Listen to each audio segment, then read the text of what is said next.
friends, it's me, Jonah, and in today's crochet tutorial, I'm going to be showing you how to make the red heart Simply Slouchy crochet beanie.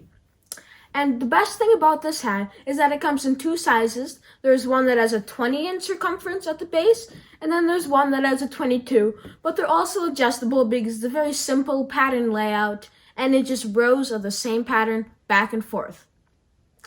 And the yarn that's recommended in the pattern is the Red Heart Hygge yarn, which has a super soft and luxurious texture, and it's very drapey, and it's a bulky 5. And that is featured in this green sample as well as this cream sample. But today, I'll be showing you how to make this hat in Bernat Softly Chunky because it's easier to see your stitches. Because if I showed you in this yarn, all the stitches kind of blur together to create this fuzzy halo look, and that'd be harder to see. And this sample here uses Bernat Softly Chunky, and this is also the smaller size, as you can tell from the two hats. And then also you can fold up the brim just a little bit, or if you'd like to, you can fold it up a little more for a thicker brim look, and it kind of takes it away from being so much of a slouchy hat. And then along with your yarn, you can get the free written pattern, which I'll have linked down to below, and I definitely recommend it because it's easy to keep track of your stitch counts and everything you'll need along the way.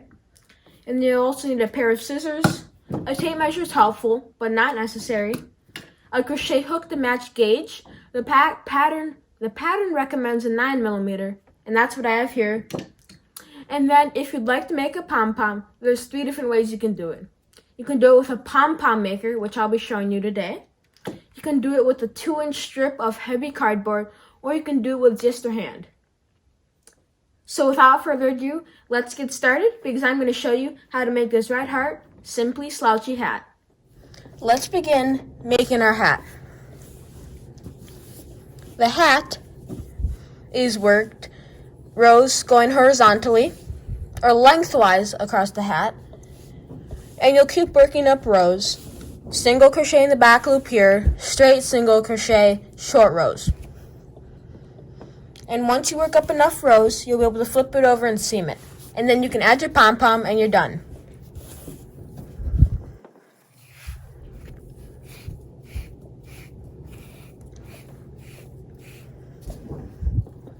The first step is to put a slip knot on your hook.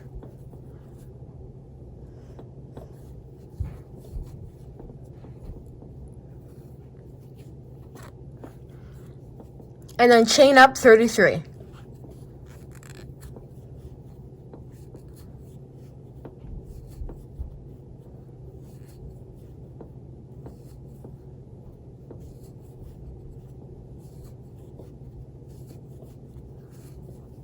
There's 10.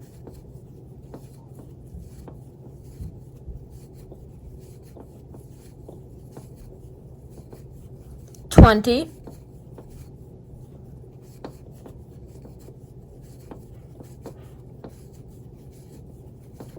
30, 31, 32, and 33. And now we're going to work into our second chain from our hook and work single crochets all across your row. Now you can work in the top loop, the back bump, 2 loops, however you want to do it, but I'm just going to work into the top loop for this pattern. Into the second chain from the hook, pull up a loop, and then proceed to pull through 2. Insert into the next chain, pull up a loop, pull through 2. Next chain, pull up a loop, yarn over, pull through 2. Insert, up, yarn over, pull through 2. And this is just your basic single crochet, and you'll have 32 single crochets at the end of the row, just placing 1 single crochet in each of the chains.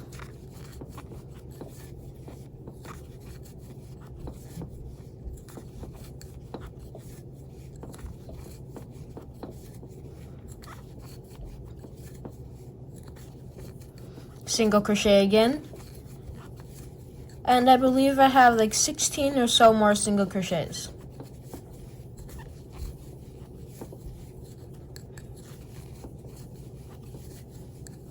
And it's nice to make sure you keep your tension very even on this because it's in single crochet. you'll be able to tell very easily. So you want nice even stitches. But that's one of the helpful things about using the Red Heart Hygge yarn. You can't really see your stitches, so if you're a beginner, that might be a benefit for you too.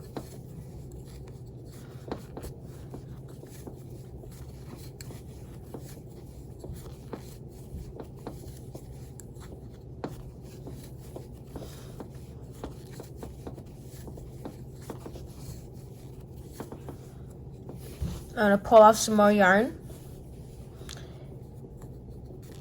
There's my 31st single crochet and my 32nd.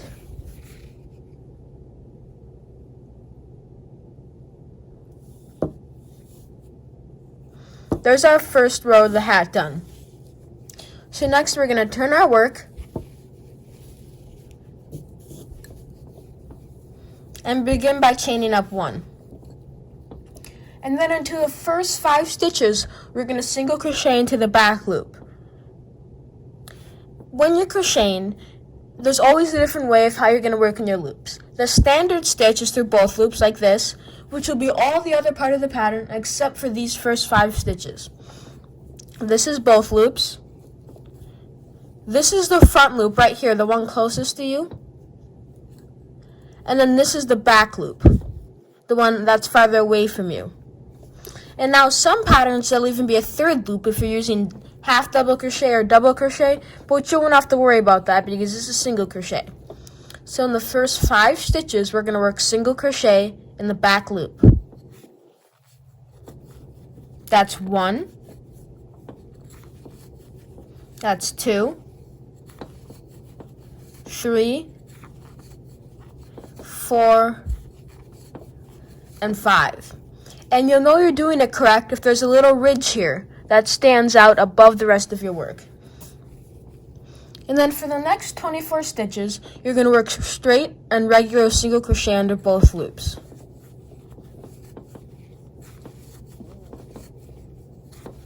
Three, 4, 5, 6, 7, 8, 9, 10, 11, 12, 13, 14, 15, 16, 17, 18, 19, 20, 21, 22, 23, and 24. And now stop. Just ignore these last 3 stitches and leave them unworked. Then you'll turn your work, chain up 1, and start single crocheting back across. To work 24 standard single crochets.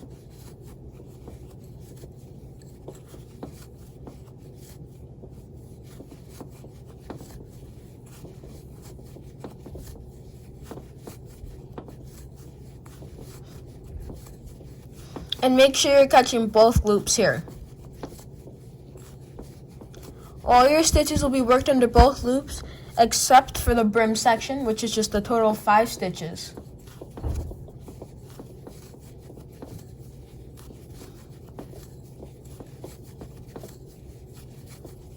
About 75% of the way there.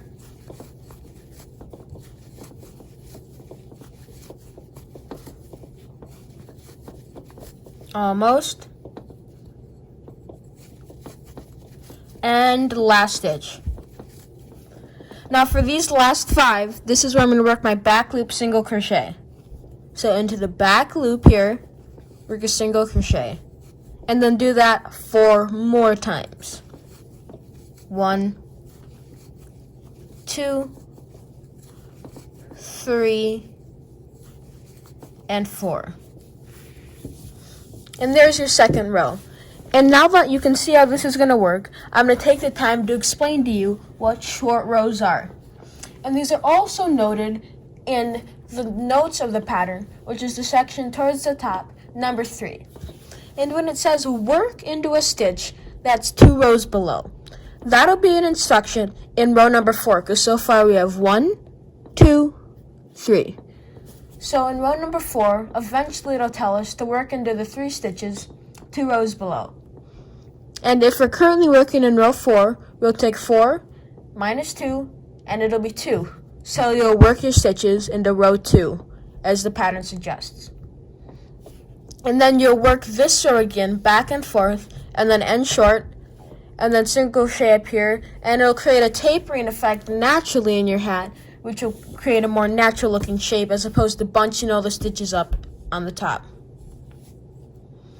So I'm going to turn my work, and you'll begin the same way with 5 single crochets in the back loop.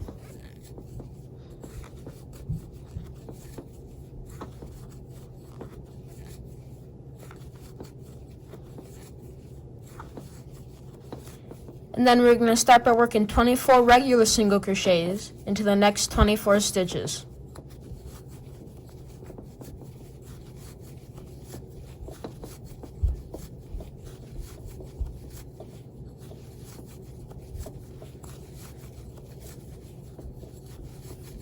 And then at the end of this row, I'll be able to explain and demonstrate how you're going to taper the hat off at the top, working the short rows at the end.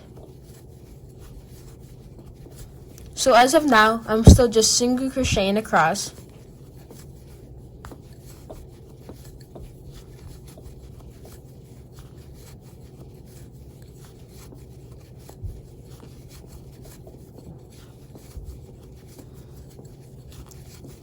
And my last stitch. So then the pattern says to single crochet into the next 3 stitches 2 rows below. Like I said, we're working on row 4, 1, 2, 3, 4. And then we're going to single crochet into the 3 stitches that we stopped on row 2. So this is row 2, and these are the 3 stitches that we did not crochet. So just ignore these rows and come down into this first stitch and work a single crochet. And then into the next stitch, work a regular single crochet. And then a regular single crochet into the next stitch. So you can see how if you go from here, it's the same thickness, and then at the top, it tapers off. And then you can see if you crochet a single crochet with normal tension, it'll close up the hole here, so you have nothing to worry about at the top. So then for row number 5, you'll chain 1, and just work a single crochet in each of the 27 stitches back across.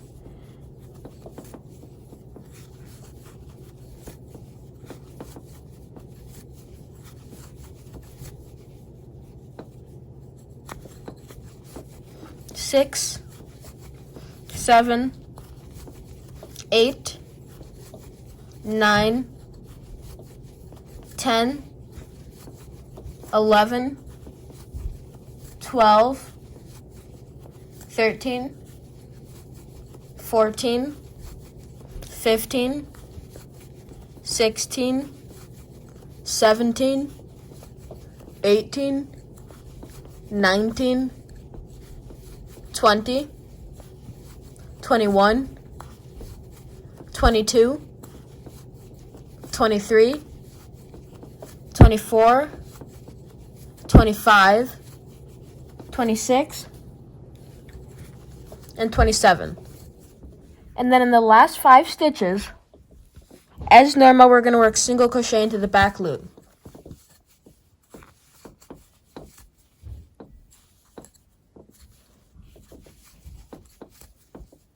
Four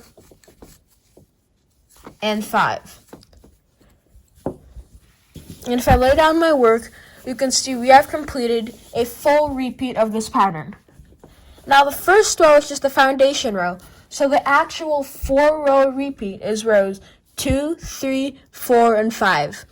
So what you need to do is complete this chunk right here, rows 2, 3, 4, and 5, and keep repeating those till you have 36 or 40 rows, depending on the size you're making. But if you like it shorter or wider, you can just add or take off rows, but just make sure that you end on a row number 5 in the repeat pattern, which is this row just after you complete, which is the row after you finish closing this gap here and finishing your short row, the row that you worked back. And keep repeating that till you have 36 or 40 rows, or however you're going to customize it, and then I'll meet you back here with my finished sample using this yarn. And we can begin to discuss the topic of seaming it together, weaving in ends, and of course the pom-pom on the top, which gives it a really nice playful finish.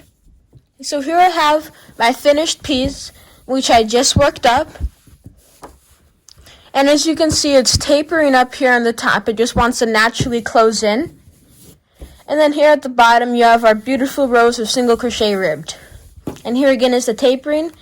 But the next step is to sew it together.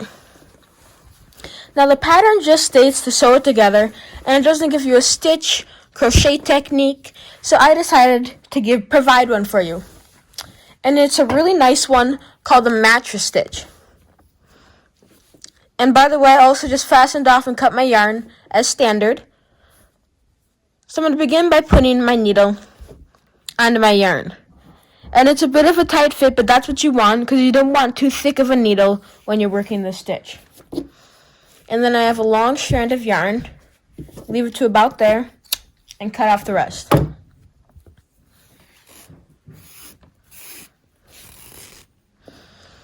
And then you don't want to join it with the yarn here because you need to tighten the stitch.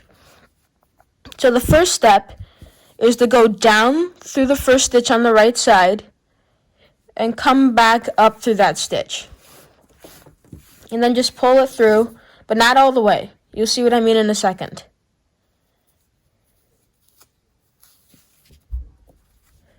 Keep pulling and just push these tails out of the way. And then leave about this much left. I would say that's a good 5.5 inches. I'm going to come over here to this side and go down through the first stitch and back up through the second. And just pull this, but don't pull it tight. Just pull it a little tighter, but don't pull it too tight together. And then you're going to come back over and go down through the second stitch where you came up.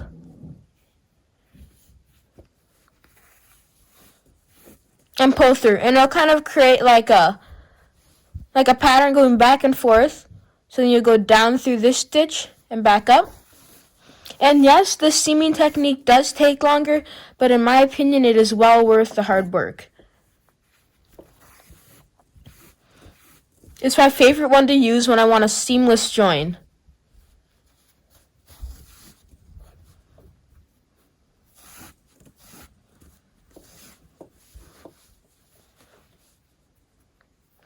And you just keep alternating, going back and forth. And after we do a few more stitches, I'll pull it tight to show you what it'll look like.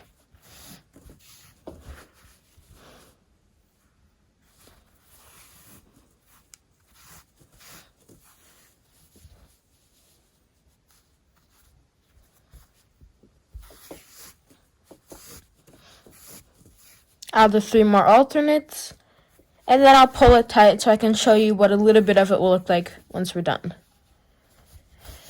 2 and 3. Now, of course, I still have the entire remainder of the hat to go, but for this part right here, now I'm going to show you how it works. So obviously, you're not going to have this big gap here with this yarn, though you could use this for different techniques for shoulders on cardigans and things like that with this kind of technique. But what you'll do is you'll take both of these ends and just pull on them, and you will have to pull kind of firmly, yes, and then just give them a really nice tug.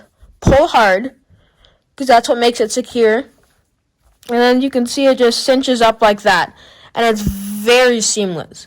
On the inside it gives you this nice ridge, but on the outside, it's one of my favorites because you can hardly see it. It just goes from single crochet into single crochet. So now I'm going to continue with my pattern.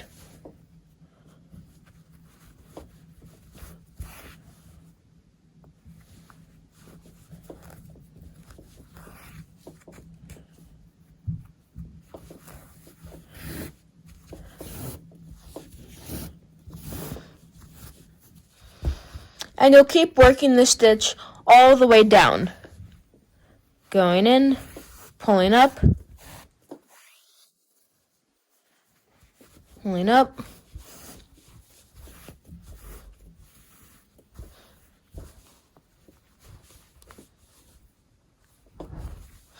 But also, if you don't like this way and you kind of want a ridge at the back, maybe not for a hat, but if you're making a blanket or something else where you want a different seam, there's also the whip stitch where you just go around and around, which is simple and is probably one of the quickest ways. There's the running stitch where you just go back and forth between two pieces of the fabric. And then you can also single crochet or double crochet or slip stitch pieces together too, to give you ridges, to give you a nice flat seamless join. But I think the mattress stitch is one of the most seamless joints I know.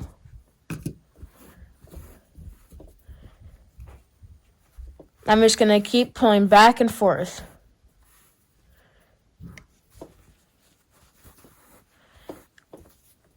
And then every 10 stitches on each side or so, I'm just going to pull it tight.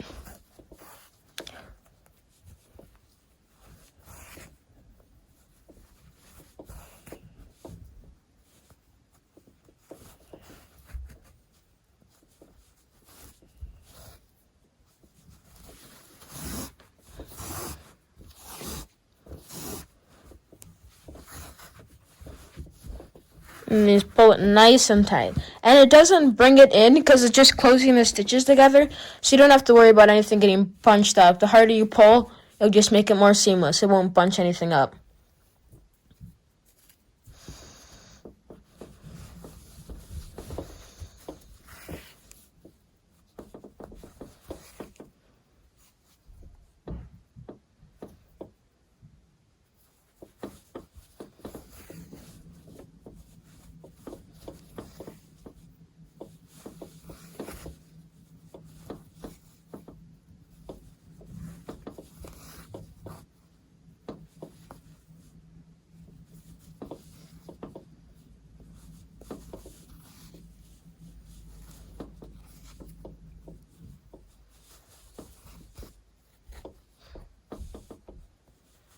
And then I'm going to pull tight.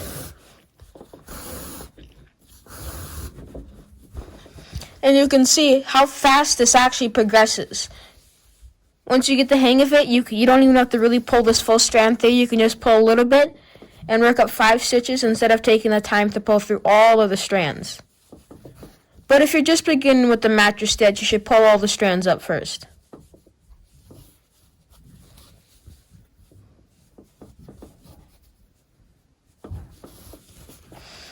And then pull that tight.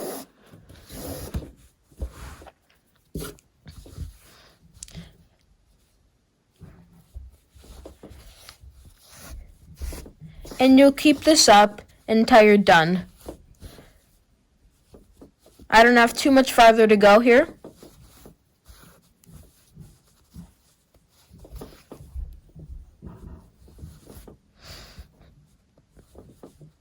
Making sure that when you go, you're going down and then up and catching the last stitch which you just worked into.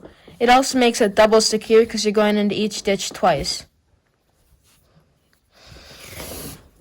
I'll pull through.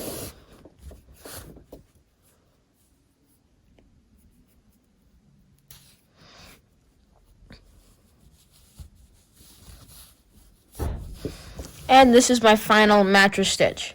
So then I'm just going to go back through this stitch and through this one. And there's a whole plethora of ways you could do this just to secure. And then I'll pull till it gets a little smaller. And then I'll just pull this strand through here to create kind of a fastening knot. And there you have just seamlessly joined your hat together. And then you can kind of maneuver it around a little bit, kind of open up that stitch pattern if you'd like. You can see it also has a nice bout of stretch to it, so it's very easy to customize it for all different people.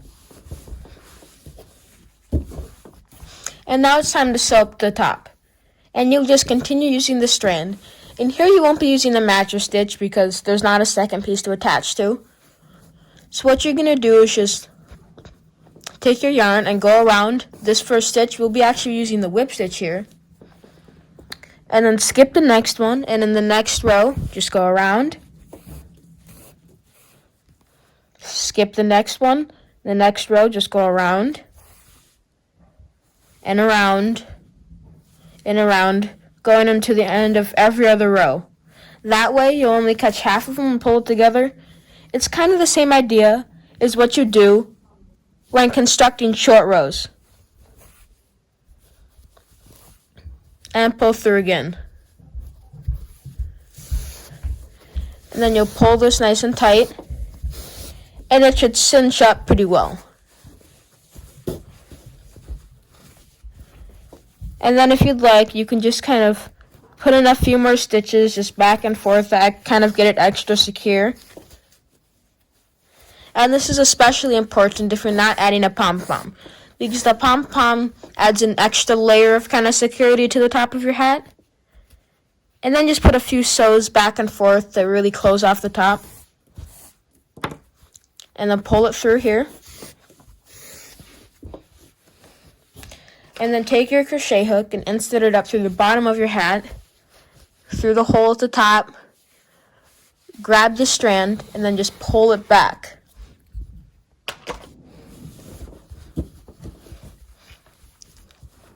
And then if I fold up the brim here, you can see how the hat is already formed. I'm going to tuck the rest of these strands in here. You can just sew those up how you'd normally sew in ends.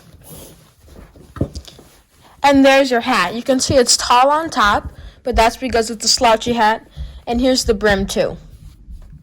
And now the next step is to make the pom-pom, which I'm not going to attach with you because you just sew it on, and it's very self-explanatory, even after I've shown you how to do this whip stitch.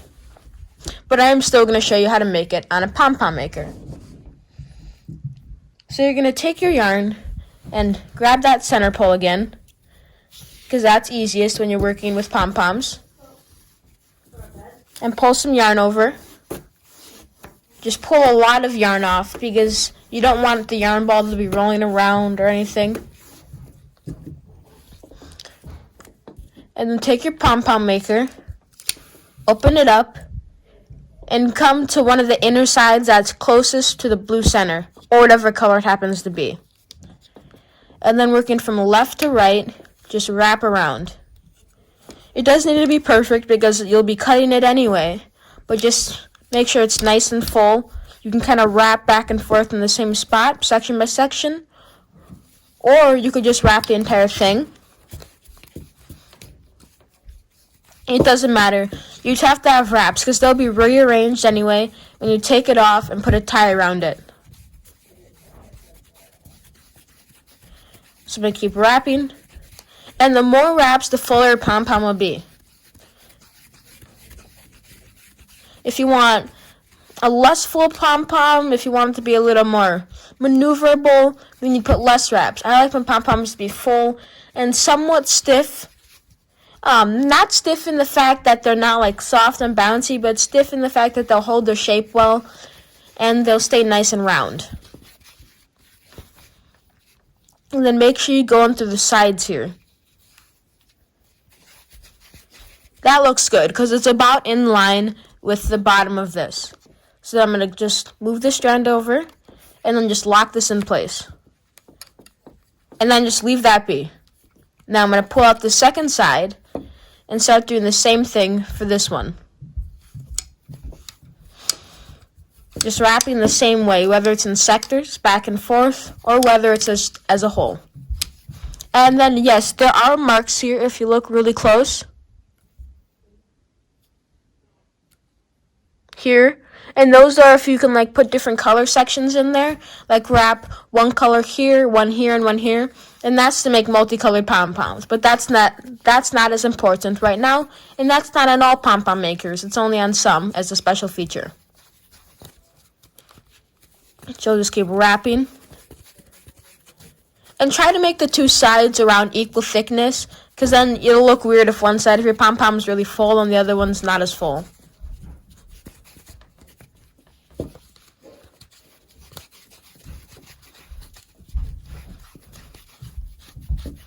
Just keep on wrapping.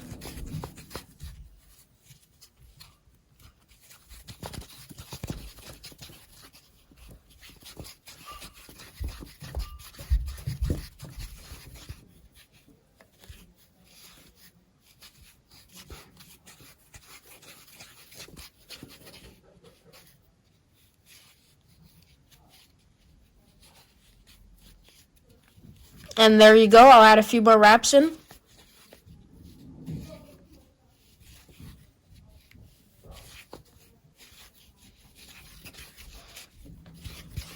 Okay, and then I'm going to close this, cut this strand, and then I'm going to grab this and cut another strand here, about a foot or so.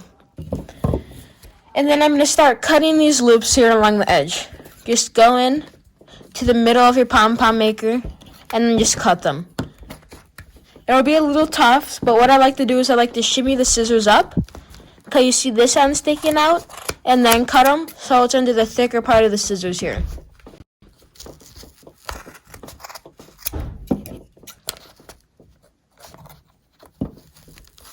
So it's best to use a good sharp pair of scissors, especially when using a thick yarn. I don't recommend like kid scissors or smaller craft scissors. Otherwise it'll take you forever and they won't be nice clean cuts, they'll be all frayed, which will cause you a big problem, especially for using the Red Heart Hygge Fur yarn.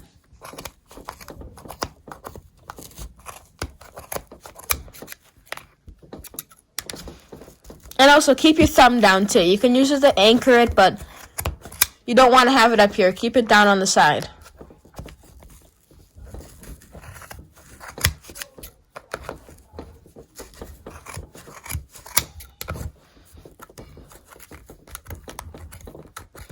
And sometimes it's helpful just to kind of wiggle the scissors around a little bit to kind of catch all those loops. And then just kind of go around and make sure all of them are separated. And then just make sure these two sides are closed. And then take your strand of yarn and loop it around the top here. You can see it's laying in there. And then in one movement, just pull it. Make sure this stays closed though. And then just pull it down.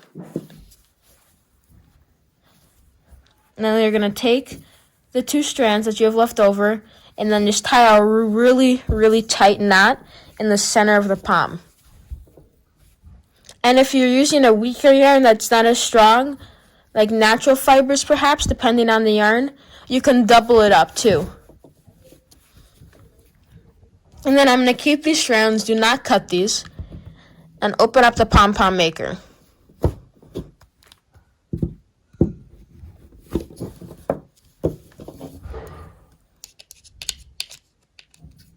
I'm going to put this back together, set this aside, and take these two strands to give my pom-pom a good shake. And then from here, this pom-pom actually looks pretty good. You don't even necessarily have to cut it. Because my pom-pom's nice and full, I can kind of just mold it a little bit.